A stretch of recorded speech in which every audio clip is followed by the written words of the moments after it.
Irmãos, estamos aqui nesta noite, já na segunda noite da campanha de 21 dias, campanha de Daniel.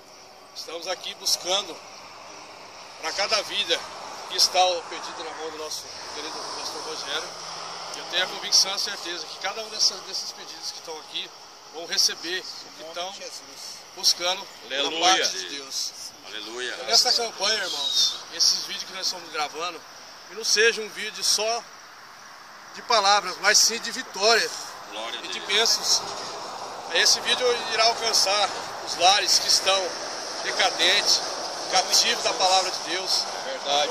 E pode ter a convicção de uma coisa: a partir do momento que você tomar uma decisão diante de Deus, Deus vai abençoar a tua vida grandemente. Glória, aleluia. Glória a Deus, aleluia. Quando a gente busca o Senhor de todo o nosso coração, no fundo de nossas almas, Deus, Ele é Deus de providência. Glória. Nosso Deus se chama Jeová Jiré, que Aleluia. é Deus da providência.